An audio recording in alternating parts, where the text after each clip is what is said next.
नमस्कार, मेरा नाम है गौरव पाल। आप देख रहे हैं गौरव का चश्मा। एक और दरिंदा अब जेल से छूट जाएगा। एक और गुनहगार अब फिर से खुली हवा में सांस लेगा। एक और बलात्कारी जो है वो फिर से अपना रसूख, अपनी ठसक, अपनी धौंस जो है वो दिखाएगा। जी हां, उन्नाव की बेटी के गुनहगार को दिल्ली हाई कोर्ट ने जमानत दे दी है। यह जमानत क्यों दी है? ऐसा कोर्ट को क्या नजर आया कि उसने एक ऐसे व्यक्ति को जिसने अपनी सत्ता का दुरुपयोग कर एक बेटी का बलात्कार किया और उसके परिवार को तबाही के इंतहा तक बर्बाद किया, पूरे परिवार को खत्म करवा दिया, उसको हाईकोर्ट ने जमानत क्यों दे दी? आज ये सवाल होगा। ये सवाल इस देश की न्यायिक व्यवस्था, इस देश की सरकार से और इस देश के लोगों से होगा।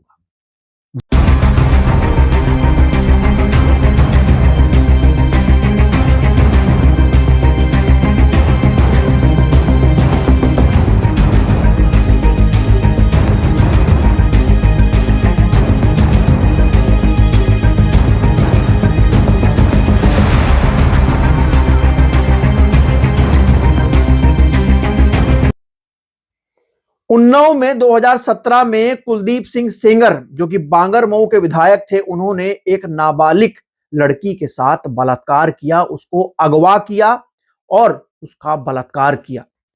उसके बाद फिर उस बेटी को, उस लड़की को बेच दिया। वो लड़की अपनी आवाज ना उठाए, उसके पिता को फर्जी मुकदमे में थाने में बंद करवा दिया और थाने में विधायक ने, कुलदीप सिंह सेंगर विधायक ने पीड़िता के पिता की इतनी पिटाई करवाई कि पीड़िता का पिता मर गया। उसके बाद भी कुलदीप सिंह सेंगर का मन नहीं भरा।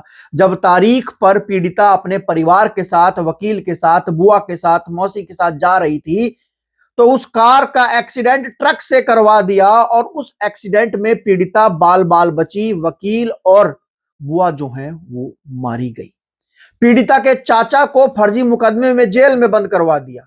देश की बेटियां कैसे सुरक्षित रहेंगी? ऐसे रेप के आरोपियों को बरी कर दिया जाएगा। और आज मैं हाई कोर्ट गई थी, आज जजमेंट था और मैं उस जजमेंट को सुन के मुझे बहुत दुख हुआ है और मुझे बहुत हुआ कि मैं अपना सुसाइड कर लूं। लेकिन मेरे 2 मासूम छोटे बच्चे हैं, मेरा पति है, मेरा परिवार है, मेरा भाई है। सबकी सोच के मुझे लगा ऐसा कि हम नहीं रहेंगे तो मेरा परिवार असुरक्षित हो जाएगा और मेरे परिवार के पास सुरक्षा भी नहीं है। इतना सब कुछ हुआ, उसके बाद भी उस बलात्कारी को जमानत मिल गई है। हमारे देश के मिलॉर्ड ने, जज साहब ने जमानत दे दी। जमानत ही नहीं दी, जो उसकी उम्र कैद की सजा थी उसको भी निलंबित कर दिया। और क्यों किया मैं आपको बताता हूं। क्या कानूनी दांवपेच खेला गया है, क्या कानून का पैंतरा भिड़ाया गया है और एक वहशी हैवान को रिहा कर दिया गया है, जमानत दे दी गई है।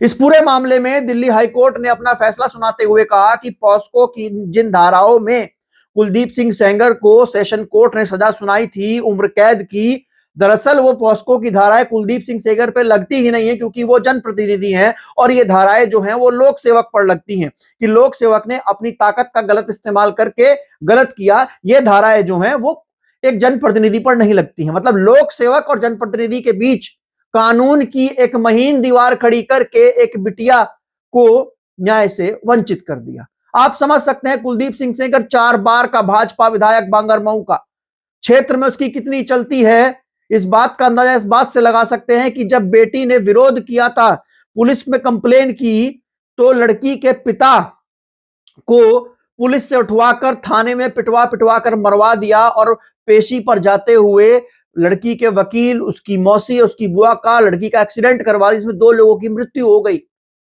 जब यह मामला तूल पकड़ा उत्तर प्रदेश में 2019 में, तो फिर यह मामला दिल्ली भेजा गया, दिल्ली से सजा हुई और अब फिर दिल्ली के हाई कोर्ट ने कुलदीप सिंह सेंगर को जमानत दे दी और कहा कि पॉस्को के जिन मामलों में ये सजा उम्र कैद की हुई थी वो गलत थे। इन पर आम बलात्कार के मामलों पर सजा होनी चाहिए जो कि 7 साल होती है और कुलदीप सिंह सेंगर वो पूरी कर चुके हैं। ऐसे में इनकी अगली सजा को निलंबित कर दिया जाए सजा को और इनको जेल से छोड़ दिया जाए। हालांकि कुलदीप सिंह सेंगर अभी जेल में रहेंगे क्योंकि पीड़िता के पिता की हत्या करवाने में भी वो दोषी पाए गए हैं, लेकिन उसमें 10 साल की सजा हुई। आप समझ सकते हैं कानून का किस तरीके से बारीक खेल बनाकर देश में क्या किया जा रहा है। वो बेटी इंडिया गेट पर इंसाफ मांग रही थी, वो बेटी कह रही थी ये कैसा इंसाफ है, उस व्यक्ति को छोड़ दिया मेरा जीना दुश्वार कर देगा, हम लोग कैसे रह पाएंगे। जब वो जेल से बाहर था उसने क्या क्या नहीं किया, फिर से वो जेल बाहर आ जाएगा तो क्या क्या करेगा। मैं इंसाफ चाहती हूं, मुझे इंसाफ दिया जाए। इंसाफ नहीं दिया जा रहा। योगिता बवाना जो कि एक एक्टिविस्ट हैं, जो कि रेप पीड़ित लड़कियां और महिलाएं होती उनके साथ रहती है, वो पूरे मामले में रात की कड़कती सर्दी में 23 दिसंबर को इंडिया गेट के बाहर इस देश के हुक्मरानों से इंसाफ की गुहार लगा रही थी और दिल्ली पुलिस उस लड़की को उठाकर ले जा रही थी, क्योंकि यहां पर अगर इंसाफ की गुहार लगाएंगे तो शायद देश का कोई बड़ा नेता ना देख ले, कोई टीवी चैनल ना कवर कर ले, किरकिरी ना हो जाए सरकार की, भाजपा की किरकिरी ना हो जाए। आपको निर्भया याद है? जब निर्भया के साथ हैवानियत हुई थी तो पूरा दिल्ली जो था वो सड़कों पे आ गया था, और आज फिर एक लड़की के साथ जो हुआ है उसको देखते हुए किसी को कोई फर्क नहीं पड़ रहा, सब लोग अपने घरों में सो रहे हैं। और सोशल मीडिया पर तो कुछ हैवान ऐसे भी हैं जो इस बलात्कारी कुलदीप सिंह सेंगर के साथ खड़े हैं अपनी जाति की वजह से। मैं बताता हूं, ट्विटर हैंडल है जो लिखता है 5 बार के जनप्रतिनिधि जन नेता कुलदीप सिंह सेंगर के जमानत मिलने पर समाजवादी पार्टी में कोहराम मचा है, आखिर ये डर कैसा है, 27 का सपना चकनाचूर होता दिख रहा है। वैसा स्वजातीय वाला नैरेटिव खेलना खैर जो भी है, लेकिन ये हार का डर बौखलाहट देखकर अच्छा है। मतलब राजनीति से जोड़ रहे हैं कि बीजेपी ने अपने फायदे के लिए कुलदीप सिंह सेंगर को बाहर निकलवाया, इससे समाजवादी पार्टी में डर है, खुशी मना रहे हैं लोग।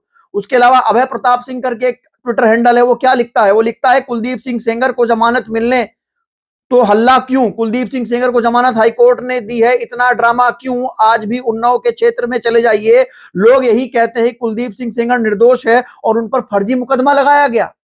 कुलदीप सिंह सेंगर निर्दोष है ये कह रहे हैं लोग, फिर कोर्ट ने सजा क्यों दी, और अभी भी हाई कोर्ट ने उनको आरोपी पीड़ित क्यों माना, वो क्यों माना है, दोषी क्यों माना है।